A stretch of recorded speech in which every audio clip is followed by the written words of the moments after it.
Good morning, good afternoon, and good night. Welcome, one and all, to the SB Nation NFL show. Welcome specifically to Monday Football Monday. It is Monday, July 24th, 2023, and it is officially time for football. We're going to say that, I think, 1,000 times between now and the start of the regular season because training camp and then preseason, there are all sorts of commemorations for football starting, but this is one of them here on Monday Football Monday. As a reminder, please listen to our show wherever you get access to podcasts, subscribe to the SB Nation NFL show, leave a rating, write a review. Those things help us out so much. You can watch us live on YouTube. I don't know if it's Twitter or X at the time that you're listening to this, but you can watch us there. You can watch us on Facebook.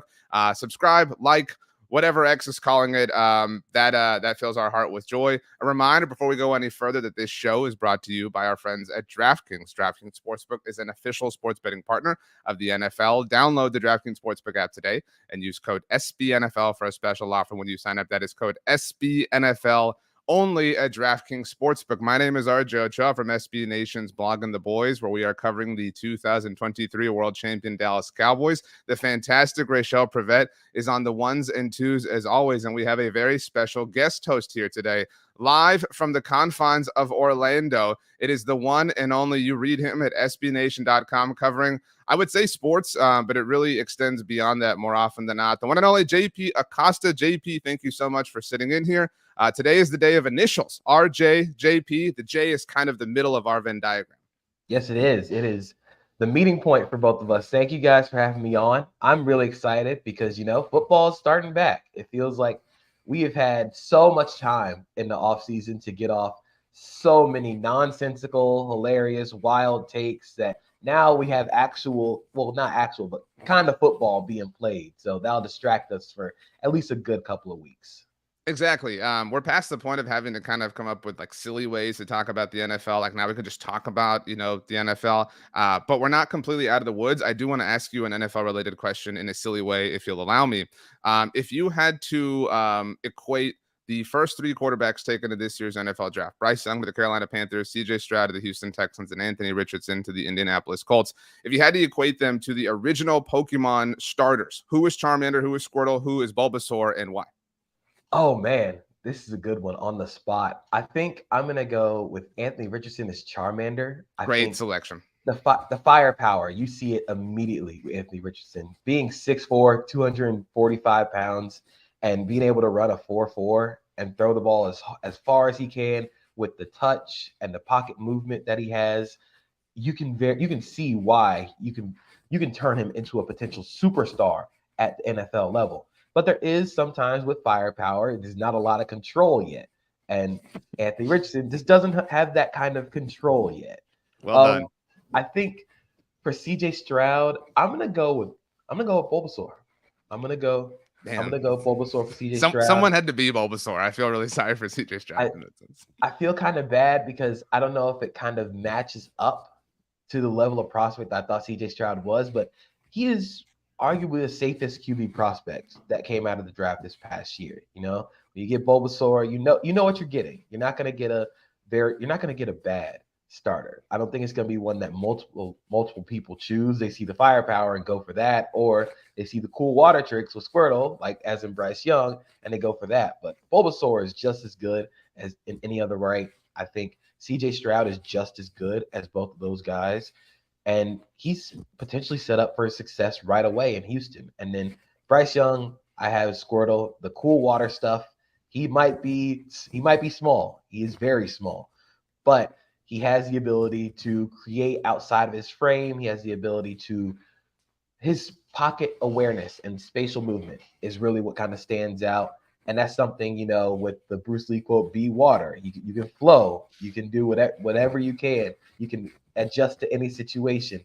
That feels like a Bryce Young. That feels like a Squirtle move to me. So those are the top three. I think I pretty much nailed it.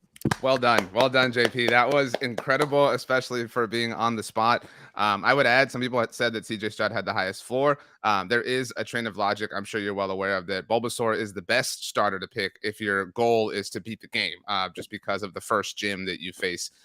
Were you a red or blue version player? I was a blue. Mm, you you can't bat 1,000. You know what I mean? Yeah, Like everyone knows yeah. their bed was superior. So that's okay. I guess that leaves Hendon Hooker or Will Levis to be Pikachu, just kind of trailing Ash around the entire NFL. But that's a question for another day. Today, we are going to go through 10 questions, storylines, et cetera, that we are excited to kind of see unfold what with training camp now beginning. I know that some teams cheated and got ahead of the curve last week and started. It doesn't really count in my mind. Like, I don't care if I saw like a highlight of Joe Burrow walking around or whatever the Lions are doing at this point in time. This is the week. I mean, if Good Morning Football is back today on Monday, that means that it is officially football season. So that means that this is the official commemoration of training camp across the entire NFL. JP, you are our guest. That means you get to go first. What question are you hoping to have answered, whether it's today, tomorrow, at some point in the near future? So my first question, I'm going to go out to San Francisco, and I'm going to ask who is playing quarterback. I think that is the biggest question in the NFL this season. You look at the Niners roster, I mean, there's not a lot of holes on that roster outside of who is actually going to play quarterback. Brock Purdy had a fantastic rookie season by last pick in the NFL draft standards, but coming off the UCL injury, and you have a healthy Trey Lance, who I have to remind a lot of people, we still have not seen a full season of Trey Lance in a Kyle Shanahan offense with Christian McCaffrey. I feel like there is still a lot of uncharted territory with Trey Lance in that offense. He hasn't really played much. So I think we're going to learn a lot about both Trey Lance and the quarterback situation and what Kyle Shanahan thinks of his quarterbacks going into this season. During camp, we're going to figure out who's going to be QB1. It could drag out all the way through the entire preseason, but I think we're going to figure out who is QB1 for the Niners. That's the biggest question that I have in the NFL in general. And don't bring up Sam Darnold. Don't gaslight me into thinking that Sam Darnold is going to be a real thing. You don't buy that at all? Like, not even like low stock? Like, if it gave you like, 1,000 to 1 odds, like you're not betting on Sam Darnold at all in that capacity? No, not. I wouldn't bet a single dollar on Sam Darnold being the starting quarterback. The thing about it is Sam Darnold is pretty bad. I think that's the entire thing. I know we have the Kyle Shanahan, like he can turn any quarterback good. I just don't want to see Sam Darnold in this offense with Kyle Shanahan at all, unless it's to the point where both Purdy and Trey Lance are injured. I feel like that's the only reason that you sign a Sam Darnold. I do think we're reaching a point, and I know that people use this analogy a lot, but with the Kyle Shanahan glow up for quarterbacks, where it's like Nick Saban's offensive coordinator, right? Like you can resuscitate and revive the career of anybody at this point, and Sam Darnold is like the primary beneficiary of that. Obviously, Brock Purdy kind of rode that wave to a different degree. Trey Lance is the only dude who like actually gets no benefit, despite the fact that he's the like highest original stock value, whatever draft status. It's interesting that he's the one who's kind of hated on the most. I will say, like, I think this is a very relevant question, but so I mentioned I obviously cover the Super Bowl 57 champion Dallas Cowboys, and I know full well because I cover them that the question or the answer really is insignificant. Like, who cares? Like, it doesn't matter. Like, I mean, like, my team has been very good. I think you would objectively agree each of the last 2 years, and they lost to this team quarterbacked by Jimmy Garoppolo and the aforementioned Brock Purdy. Like, does it really matter? Like, is it going to sway your opinion one way or another on whether the Niners are going to be good if it is Lance or Purdy or, God forbid, Sam Darnold? I think it does, because it takes them from not only being, oh, you can win the NFC to, oh, you can win the Super Bowl. I think the Niners with Jimmy G, with Brock Purdy, they have been, oh, we can win in the playoffs with these guys because that's how good Kyle Shanahan is. But I don't think Kyle Shanahan wants to have a quarterback that he has to usurp play like Madden all the time. I think that's why they traded up for Trey Lance. I think going back, I believe it was 2020 when the Niners played the Bills and Josh Allen just destroyed them in every way possible. I think that was the moment where he was like, yeah, we need to get an actual dude in here at quarterback because it makes his job a lot easier. So I think it's a little insignificant because of how good Kyle Shanahan and the skill positions are for the Niners, but making the right choice at quarterback separates you from the team that you were last year to you can win the Super Bowl, and you are one of the favorites to win the Super Bowl this year. I don't mean to gaslight you further, but I'm still not letting go because it does feel like the proper stars are aligning for Kirk Cousins to be their quarterback in 2024. So, I mean, but like, is that not like, can you rule that out at this point? You can't. Like, it exists within the realm of possibility. I don't think you can rule it out, especially because of like the Kirk vibes give very much are like a Shanahan, like Shanahan style quarterback that he's used to winning with. I think that's the difference. He's used to winning with quarterbacks like Kirk Cousins. I just don't know if a 36-year-old Kirk Cousins would be the guy that you could say, like, yeah, we're going to go get this guy and we're going to win the Super Bowl, because we don't know if Kirk Cousins can do that now. What makes you think he's going to do that at age 36? I'm higher on Kirk than most. You mentioned the Kirk vibes. They are stronger than usual, what with the kind of fallout or aftermath of the quarterback series that Netflix did. A lot of people, I think, kind of buying low on Kirk. You never have to buy high, to be very clear, on Kirk Cousins. I bought very low, and my stock has aged well. I'm happy about that. But a good question to start us off, JP. We have 10, so we do have to kind of like hurry up a little bit, because if we don't, we'll be here for like 3 hours, and I don't think we want that. My first question is somewhat topical, and just somewhat frank. What is going to happen with all of the running backs that are pissed off? Now, I should mention that a little bit before we started recording, the Buffalo Bills running back Nyheim Hines was reported by NFL Network. He's going to miss the entire season. Just kind of like a casual, he's going to miss the entire season report from Tom Pelissero. But so T's and P's up for Nyheim Hines. But we're in a world where the running backs feel slighted. I don't know what the answer to this is, JP. Like, I feel like everyone involved is right and fair in their position. Like, NFL teams are fair in not wanting to pay the position for obvious reasons. Running backs are fair in their position and being upset about this, because it does feel like a horrible situation for them. But I don't know, what the answer is. But they reportedly held their Zoom call over the weekend. Again, I don't know what like they can come up with. Like, are they going to hold out like collectively? Like, I just don't know what happens here. Does this just kind of fade into the abyss? So I really do wonder what's going to happen, especially coming off of that Zoom call where we don't know what actually happened on the Zoom. But I believe there are reports today that Josh Jacobs has left Las Vegas. He is going to be reporting to training camp, and he still hasn't signed his franchise tender. Saquon Barkley hasn't signed his franchise tender. So it's going to be very interesting to see what happens. I don't think there's going to be any short-term change. Like, I don't know if they can get anything fixed for this year.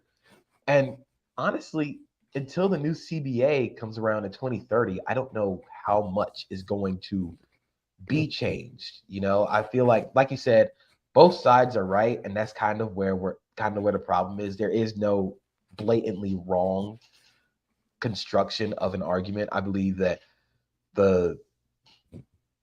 it's tough to say, but the deterioration of the running back as they get older, because they just take so many hits. That's why a lot of teams believe that you can just go get a new one. But with some of the top tier running backs like Josh Jacobs, like I say, Saquon Barkley, those guys are singularly important to their respective franchises. Josh Jacobs changed the offense once they started giving the ball to him a lot more. We've seen what the Giants did around a Saquon Barkley centered offense. Daniel Jones does not run for 700, 800 yards without all the attention that Saquon Barkley gives him.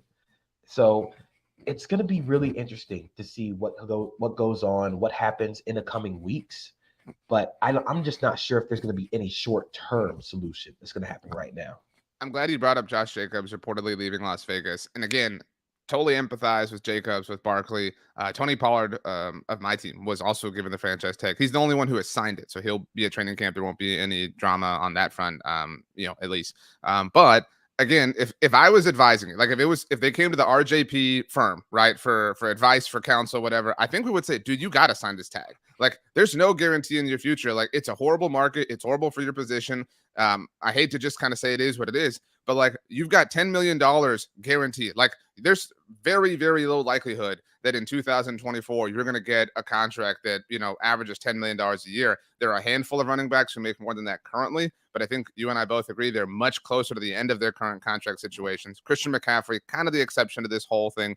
Alvin Kamara, obviously in a different situation at this moment in time. Derrick Henry, Nick Chubb, and Aaron Jones, who restructured his deal to stay with the Packers because of the climate of the market. So I think that's where, I don't want to say Saquon and Jacobs are playing this poorly, but I think Tony Pollard understands and recognizes, like, hey, I've got, a bird in the hand. I don't need to chase two in the bush right now because of all the circumstances surrounding me.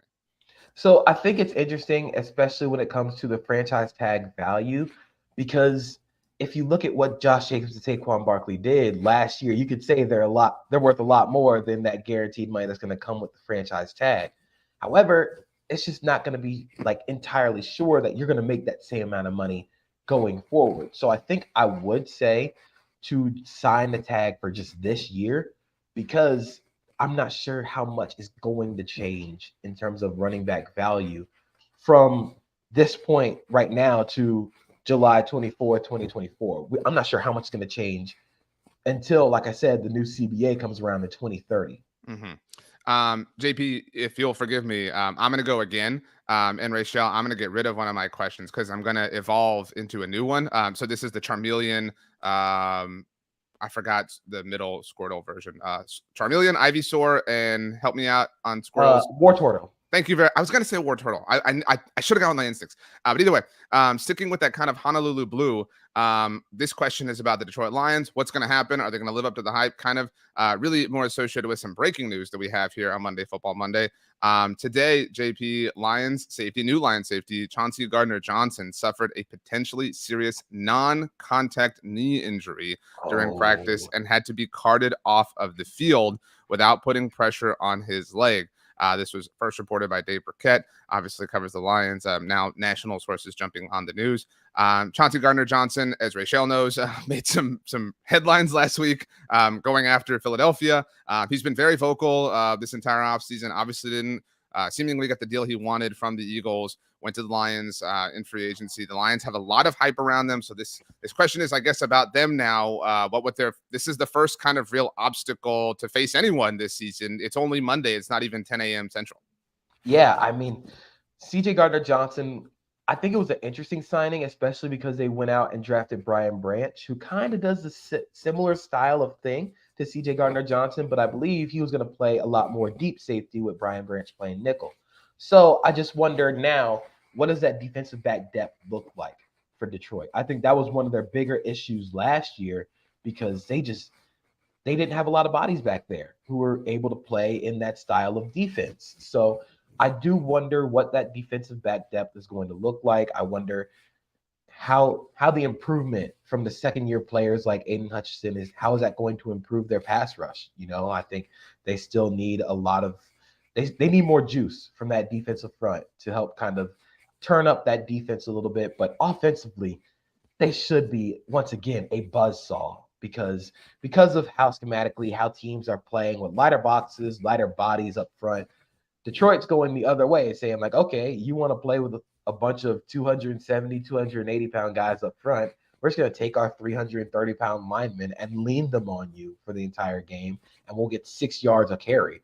So I think that's going to be – the offense is once again going to be a buzzsaw. I think missing Jameson Williams is going to take a lot of that speed, that vertical explosive threat away for like the first 6 games. But the hope is that maybe Denzel Mims can be that. I don't know. I don't know what Denzel Mims actually is right now. I don't think anybody does. But if we're just going off of what he was in college, he can be the vertical threat. But we just don't know what's going to happen with that right now. But the offense should be fine. They should be relatively fine. I've long been hesitant to jump on the Lions the way that most have. Maybe that's just me being like old and crotchety. I also I don't like when everybody likes a thing. Like, I don't know if that makes me a hipster. So I'm just kind of been like, I do think we've given the Lions a really large benefit of the doubt.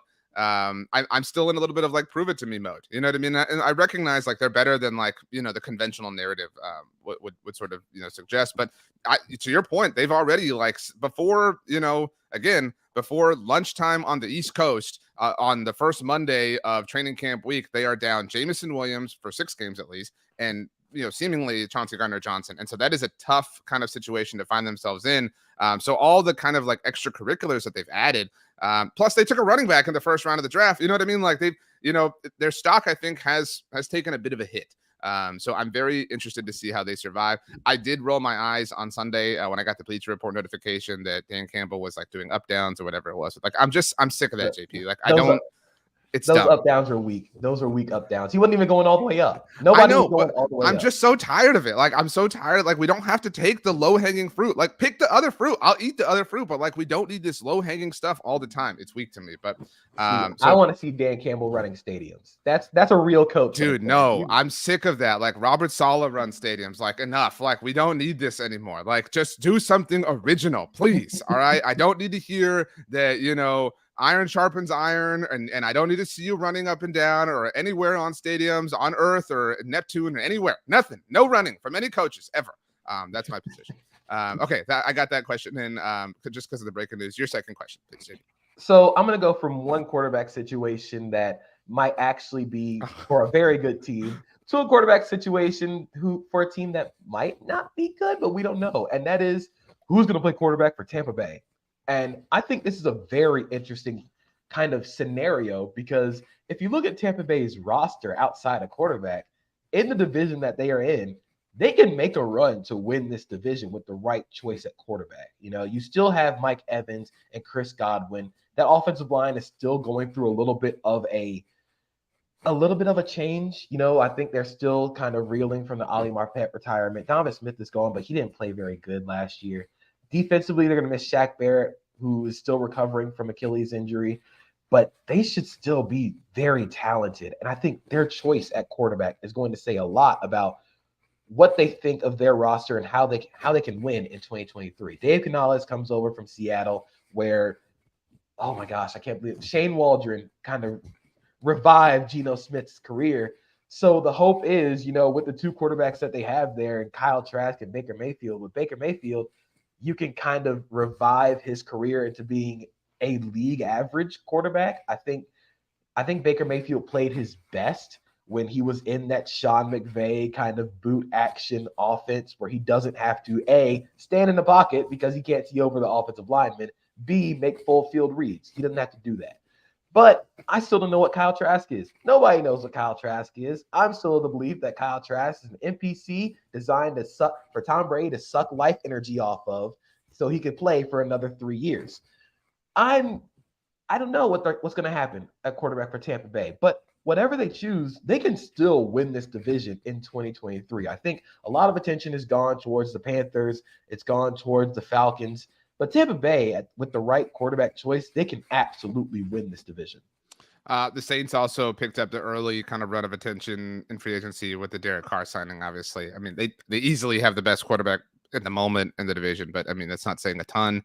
I almost was going to make one of my questions. Will we ever hear from Mike Thomas this season? But I mean, we've sang that song too many times. I mean, this is a question. It is fair. I just kind of feel like I've sort of put the Bucs back in their box. You know what I mean? Like they're pre-Tom Brady box. Like they were never a team that like I was ever interested in. They were never a team that was like on national television. I've mentioned this many times. When Gerald McCoy signed with the Cowboys, he never played with them due to injury, unfortunately, but he was like, I'm so pumped. He was like, I've played on national television once in my NFL career, and it was against the Cowboys. And so he was like, I get to play on it 5 times now. So like, I do feel like the Bucs are kind of like sinking, so to speak, like the ship is back underwater. Like I told you and Rachel before I rode Pirates of the Caribbean at Disneyland, like this is where they go, the Black Pearl goes underwater. You know what I mean? Mm-hmm. And so that's just who they are. I guess if Baker, like the story for this team is really going to be, and it is dependent on the quarterback, is whether or not Mike Evans is going to hit his 1,000 yards. That's it. Like that's the only thing that like I really care about because he's an Aggie that I care about with the Buccaneers. But I mean, like, are we really going to entertain the idea that Kyle Trask is going to beat out Baker Mayfield? Like, can you, how hard do you have to squint to see that possibility? It's very, very, very difficult. It's very slim. But again, we don't know what he actually like looks like in an NFL offense. We are still very much kind of guessing with Kyle Trask. I don't know what he's going to look like. I think this is going to be the first time he's played in this offense. I don't know. I don't think the odds are in his favor to win that starting job. I think he's going to get as much of a puncher's chance as John Wolford does. I think this kind of is a 3 quarterback race when we think about it, because all these guys are backups last year.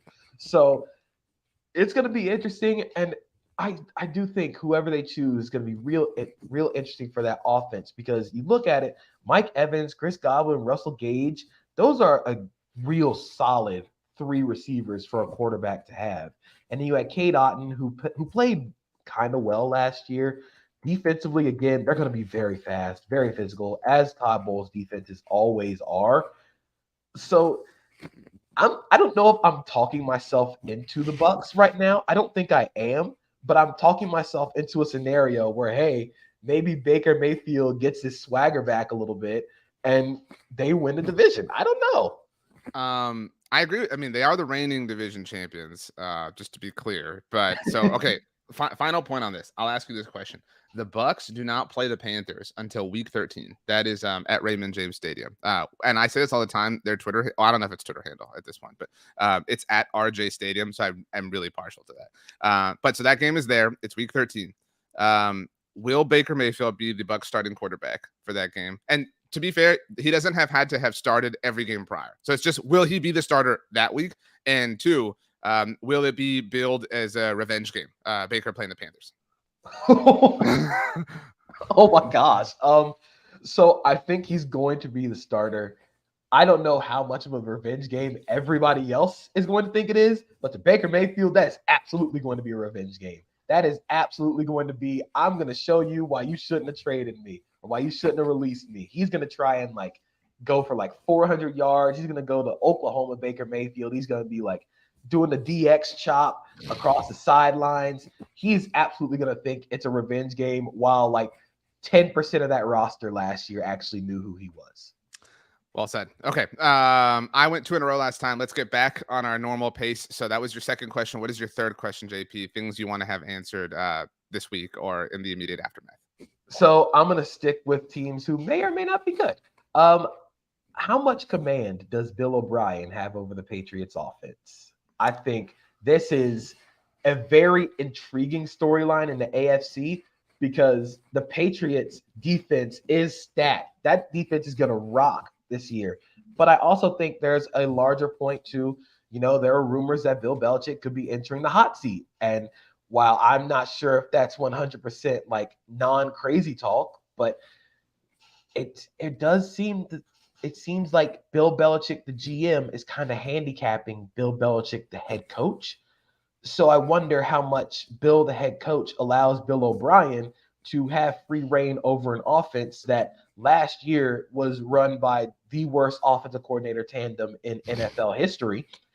And if Bill O'Brien can get full control of that offense, it is worth it to see what Mac Jones and what those receiving weapons kind of look like in this offense. I think they're not the best group of receivers, but they're all complementary to each other. Juju Smith-Schuster is the tough, over the middle, in between guy. You have Tyquan Thornton, who's going to be the vertical speed threat. Devontae Parker is going to be the outside the numbers kind of catch point receiver. And then Mike Gesicki is just a big slot. He's a big slot. He's a tight end in name only. But it's worth to see how much Bill O'Brien can get out of Mac Jones, and if you can turn that into a team that can maybe make the playoffs or at least get back in the hunt.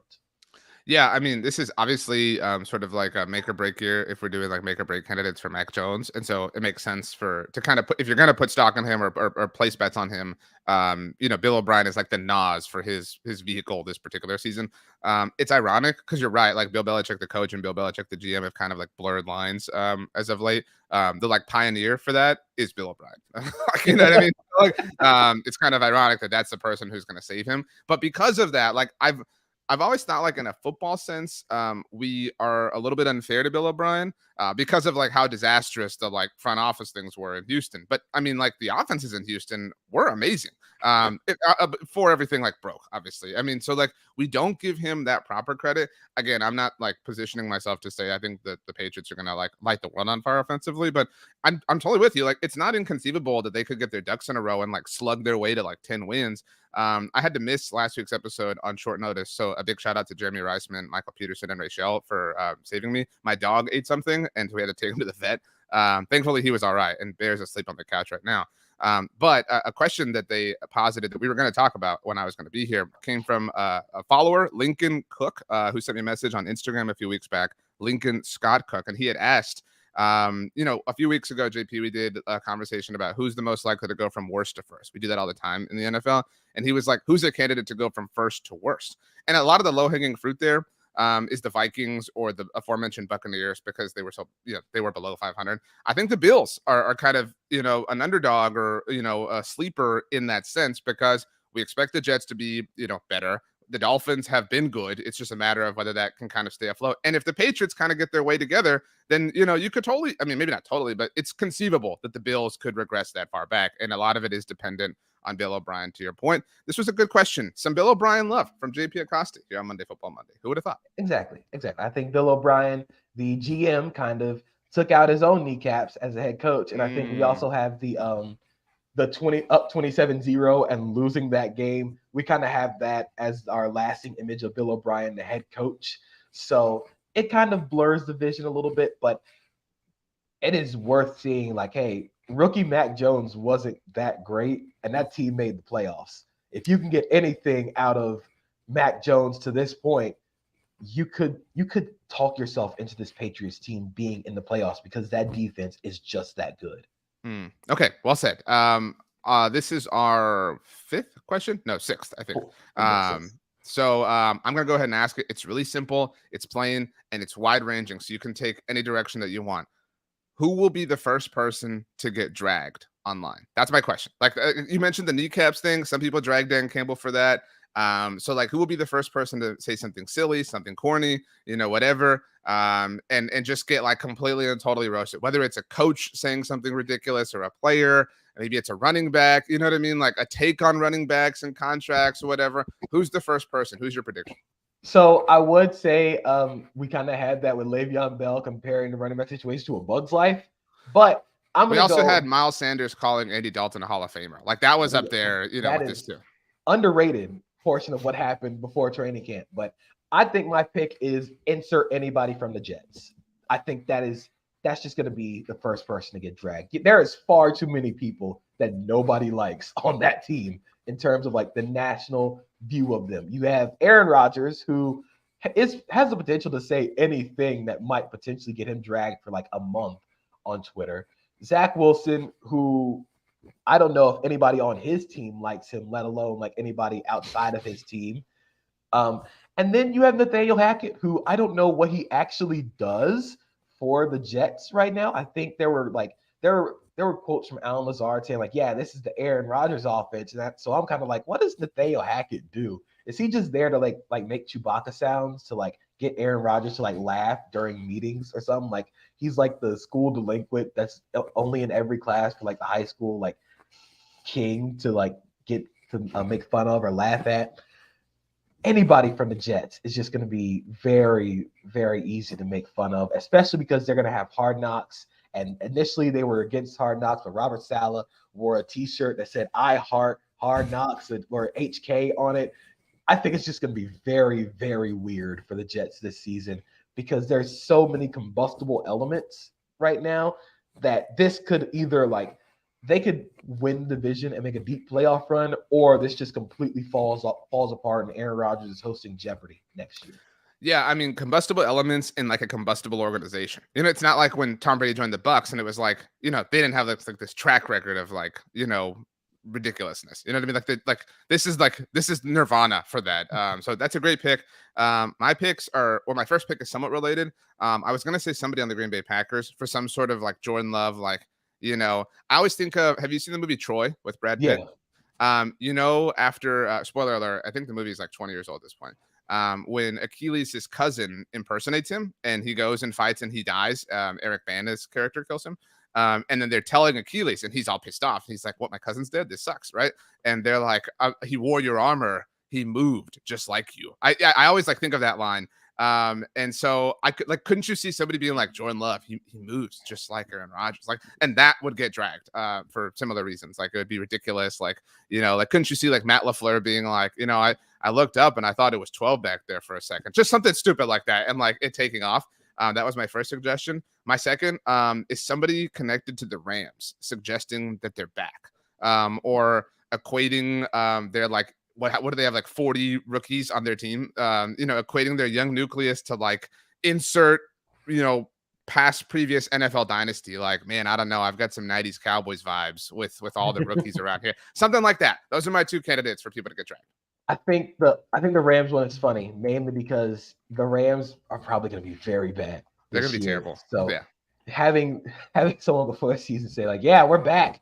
You guys made a lot of jokes last year, but we have Matt Stafford healthy, Cooper Kupp healthy, Aaron Donald healthy, nothing else outside of that, but we are so back." Like, it's going to be so funny if one of those players like, "Yeah, we heard all the rumors, we read all the tweets," and we're just like, "Yeah, you should have, because it's not going to end well for you." That's a good suggestion too. Like somebody saying like, we heard the criticism, whatever. And then like, to your point, everybody like, good. Like it was fair. Like it's still fair. On the subject of the Rams, I mentioned Good Morning Football. I heard Kyle Brandt say this morning that over this summer, I think it was Disneyland he went to, and he said he saw Aaron Donald. And he was explaining the way Aaron Donald, you know, again, if assuming this is Disneyland, it makes it all the more of a large point. Was wearing a tank top or like a muscle shirt, so like arms like full out showing. Again, and wearing a Rams hat. So like no level of being inconspicuous, you know, like just, you know, he's not the athlete who's like trying to blend in and like trying to not have people come up to him. Like might as well wear your jersey, Aaron. You know what I mean? Like you're just highlighting who you are. Yeah, man. If I see Aaron Donald in line for like Space Mountain, I was like, "Yeah, man, go ahead. Y'all got it." You don't need a lightning pass. You're good. Yeah, go ahead. You don't even need Genie. Just go ahead. Go ahead and walk on up. This man is built like the Hulk. I don't know how anybody can just walk around and be like, "Oh, I wonder who that guy is. He must be famous." Wow. Okay, that was a good question. So we're both 3 in. We both have 2 more. JP, what is your question number 4? So my question number 4 is, which non-QB rookie makes an impact first? I think this last NFL draft, I think we had a lot of guys who can potentially make instant impacts at skill positions among the rookies. Like, first think of Jackson Smith-Njigba out in Seattle. What they're going to do, I think Geno Smith was one of the best deep ball passers in the league last year, but where they lacked was that ability to create consistent 5 to 7 yard gains. I think that's where Jackson Smith-Njigba is going to help them a lot. When you look at the defensive side of the ball, you think of guys like Will Anderson, who's potentially going to be the cornerstone of that Texans defense, which is now led by DeMeco Ryans. You think of guys who were potentially gonna make noise from outside of the first round. You think of like later round draft picks. So it'll be interesting to see which non-QB rookie is going to make all the waves at first, because that'll kind of tell us what these teams think of these players and how quickly they can get acclimated to the NFL. I think the answer is probably, well, my answer isn't going to be Jackson Smith-Njigba, but that's my favorite answer. I love JSN. He's the man. Has a Cowboys tattoo. It's worth mentioning just for the future. That's like now and future content at Belong with the Boys. But anyway, I love the Seahawks this year. I'm quite frankly in love. I'm going to pick them to win the division. I don't care what San Francisco is going to do. I'm feeling that bold. Because of Geno, like, again, the pieces just kind of line up properly. And again, what if San Francisco goes the same Donald direction? You know what I mean? Like, what if they do this to themselves? You know what I mean? Like, and I'm with you. Like, we could totally see, like, couldn't you see like a tweet or an X or whatever? I know I've made that joke 1,000 times today, but like I don't care what a note from like a Seahawks beat writer. Like, I don't care what the depth chart says. JSN's the best receiver on the field right now. Couldn't you see that? Like, you know what I mean? Like, you could totally see that kind of like floating around.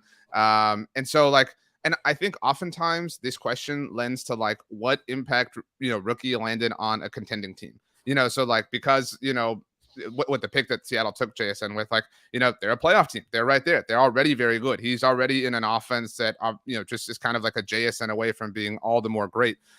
So that would be the pick I would make if I was being emotional. The pick I'm going to make if I'm being objective and fair.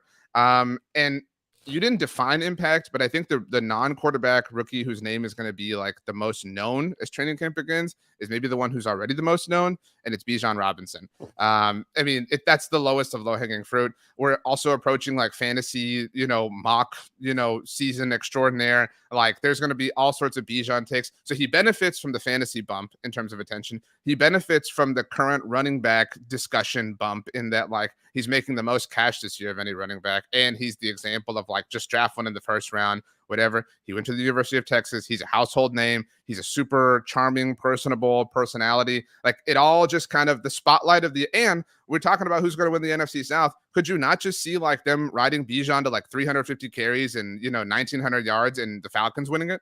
I think there's a very real scenario where the Falcons win the NFC South. I think Desmond Ridder, while he's still very much of an unknown, he has a lot of margin for error with this offense. Drake London is really, really good. I don't think it was shown a lot because Marcus Mariota really couldn't hit the broadside of the barn, but he was really good.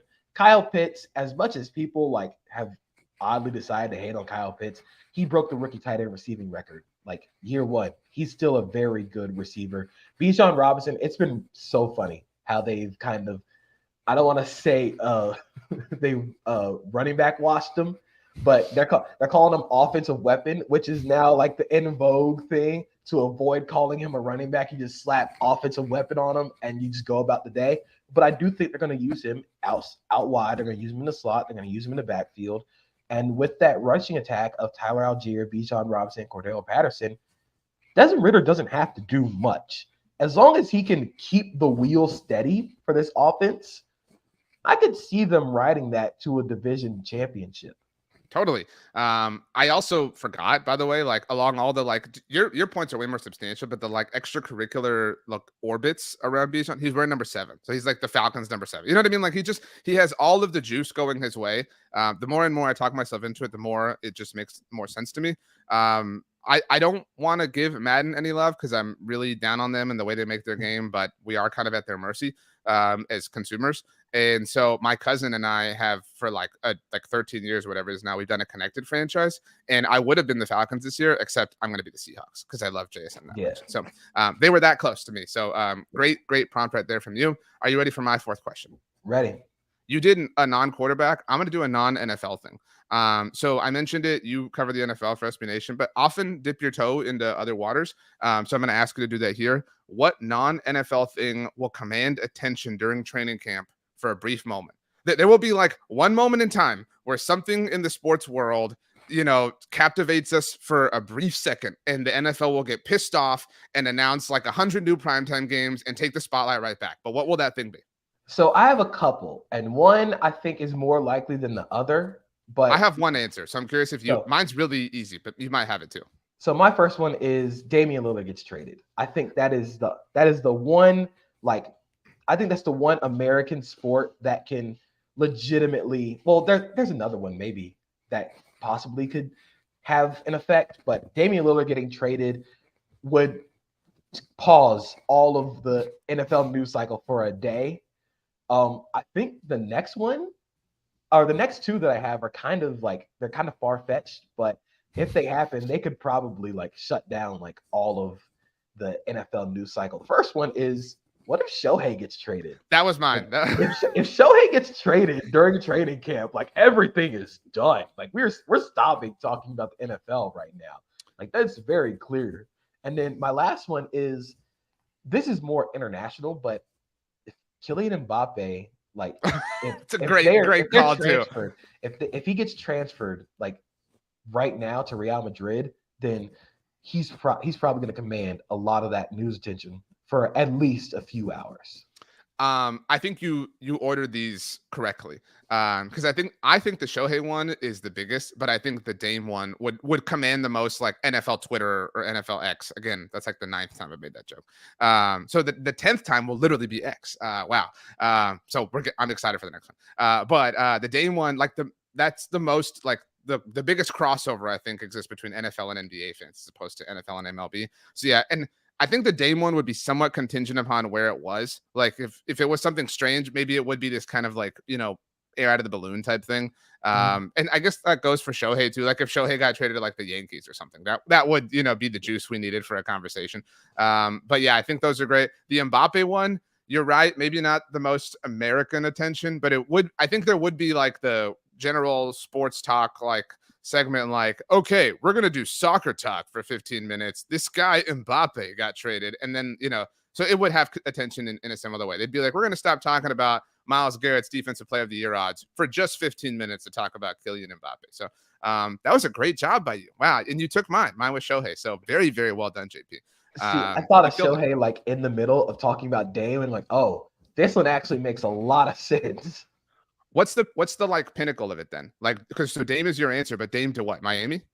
Dame to Miami would be the one that commands the most attention, but I also kind of feel like we're kind of tired of it at this point. We're like, if it happens, it's like, oh, okay, like it finally happened. Whereas if Shohei gets traded, like I think regardless of where, it's like, oh wow, the best player in baseball just got traded, and they're probably going to sign him to a massive extension as soon as he gets there. So I think that one's also kind of dependent on the team that he goes to. Like if he goes to the Dodgers, then like, yeah, that's going to command like everybody's attention. I'm with you. Like the worst case scenario here, to your point, would be like Dame to Miami, Shohei to the Dodgers, and Mbappe to Real Madrid. Because it would be like chalk. You know what I mean? So it would still be cool, but it would be kind of like a boring letdown at the same time. Okay. Well, we started really strong with that answer, and then it got kind of lame, and I got disappointed. Okay. Last one for us, JP. Your fifth question. So my fifth question is actually Cowboy centric. Let's go. It is, what impact will not having Kellen Moore have on the Cowboys offense? I think the Cowboys offense, just the discussion around it has been very funny to watch over the past few years that Kellen Moore has been the coordinator. It is whenever something goes good, it is Kellen Moore's idea. Whenever something goes bad, it is Mike McCarthy's idea. So now that Kellen Moore is gone, I do wonder, what is this offense going to look like? I think the offense last year was brutally efficient. It was working well, but they felt congested. They didn't have a lot of explosiveness, whether that be from the lack of speed on the outside to the non-continuity, you would say, along the offensive line. It just lacked explosiveness. They lacked creation of big plays. Now you have Brandon Cooks. The offensive line should be healthier now. It's worth it to see, like, hey, maybe Kellen Moore was the problem.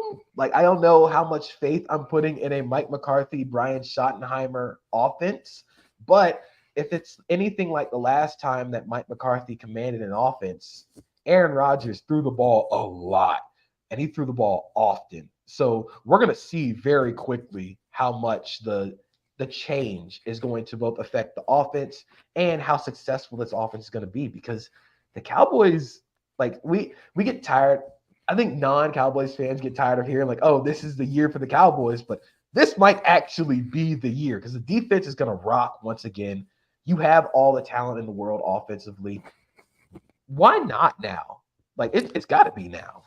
JP, I forgive you for having the blue version of Pokemon way back in the day. That was an amazing question and an amazing self-answer. My favorite part of what you say is that is sort of the narrative around Mike McCarthy.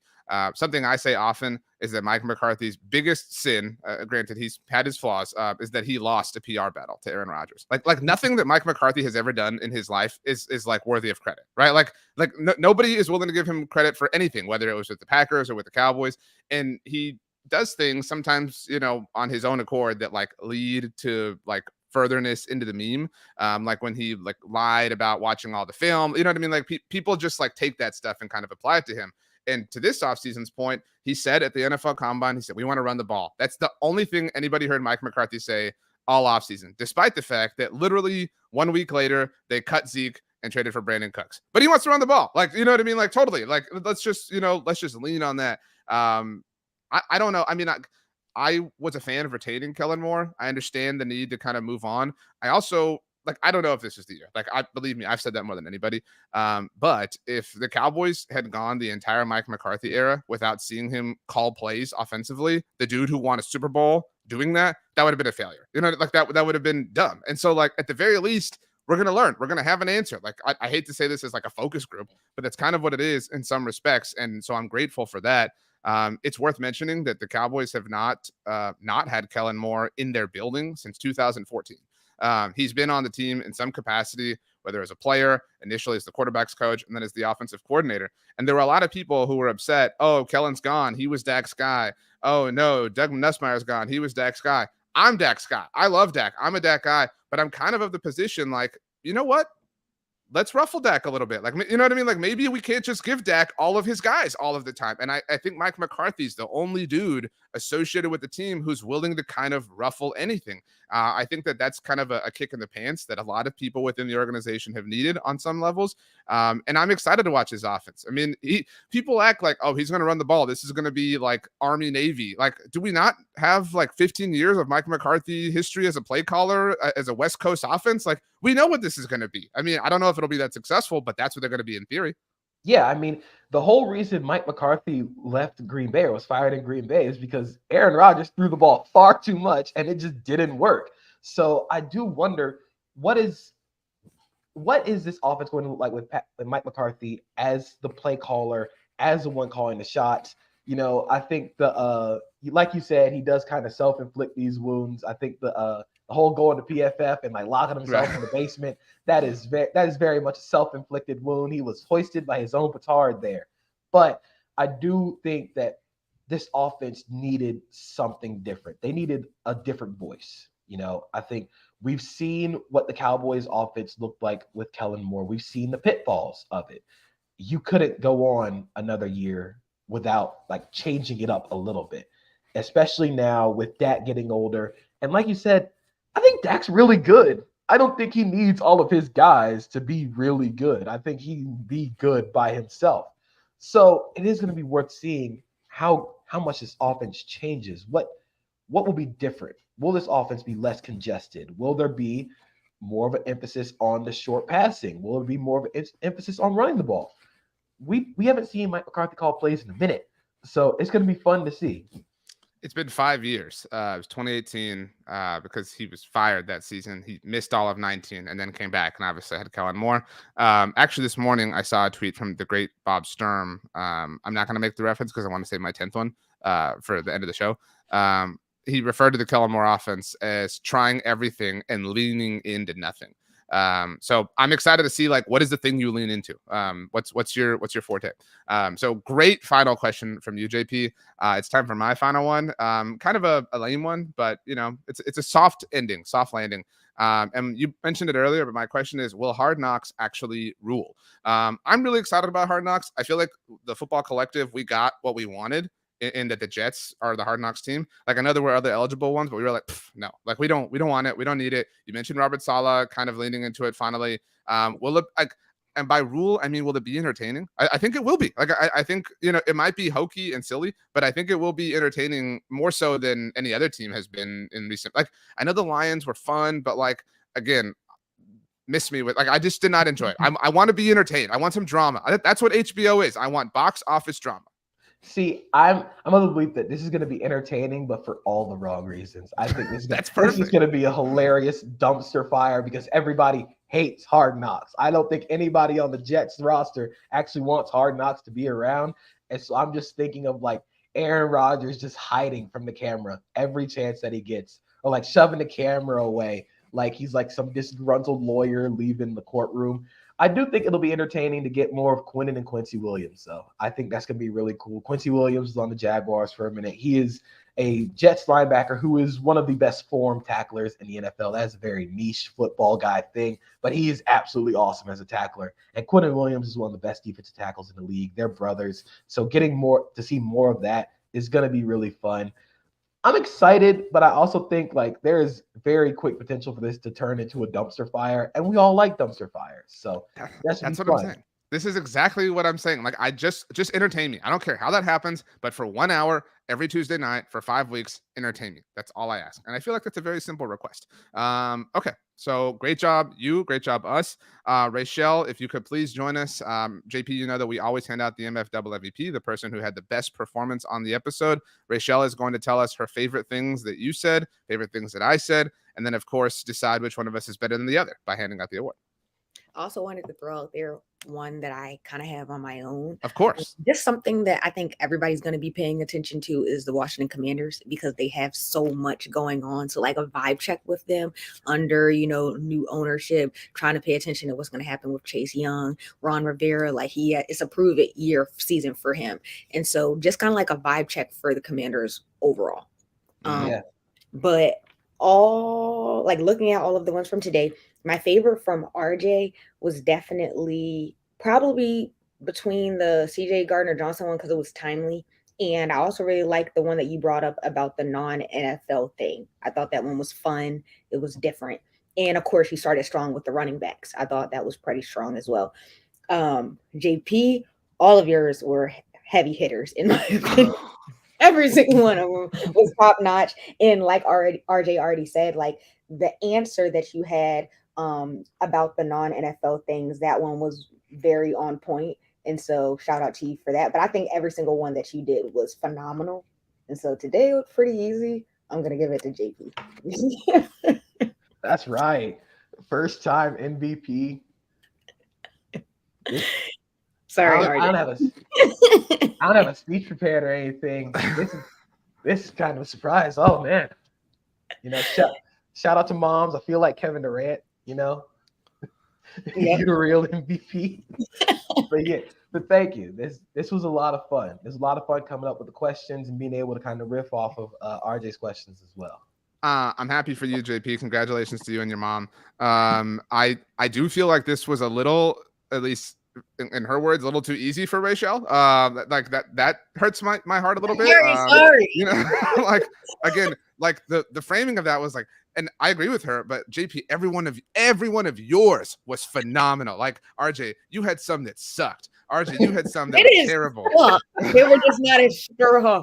No, that's what the implication was, Rachel. So I appreciate you for putting me in my place on this particular Monday morning. Rachel, for what it's worth, your Washington Commanders one I thought was exemplary. You know what I mean? I'm not going to hand out the demerits that you are. I thought it was amazing. I thought it was wonderful. Rachel, I have 3 quick questions for you. Since you have the pulse on the Eagles fandom. One, are Eagles fans still upset that Josh Harris has bought the Commanders? I think this is the silliest thing ever, JP. Some Eagles fans are mad because they also root for the Sixers and they feel like Josh Harris is compromising his like city allegiance. So are they still upset about this, Rachel? Yeah. Is that fair to you, JP? Who cares? That's so ridiculous. I love Philly fans, man. This is the dumbest thing ever, but it rocks. It rocks. I love the hatred. It feels like, and this is a very much niche Disney reference. It's like when in Lion King 2, when Kobu came around, they were all singing "He's Not One of Us Now" because he's a traitor.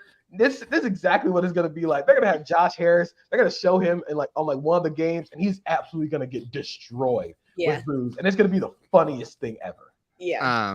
Wow. So that is strange. My second question, Rachel, of 3, is: do you think Eagles fans are gonna be cool about the Gardner Johnson injury situation, given the ruffling that he did last week? Because it feels like this is not gonna end well.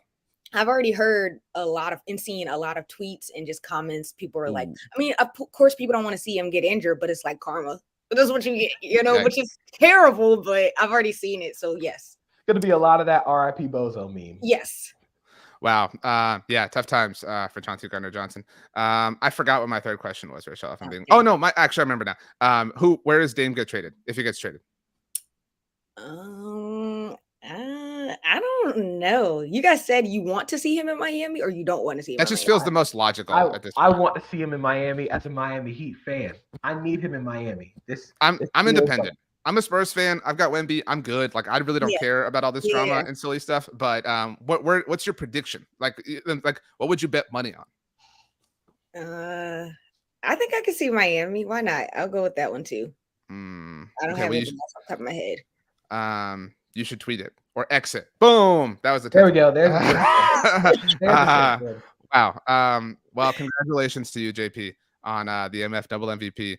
Congratulations to the city of Orlando, another champion in its midst in JP Acosta. Congratulations to you, Rachel, and congratulations to all human beings. How about that? So as we leave, JP, please tell us something you promised to eat this week. It could be breakfast, lunch, or dinner. Something I've promised to eat is pizza. I'm a big pizza guy. We're going to have some pizza this week. Yeah. Well done.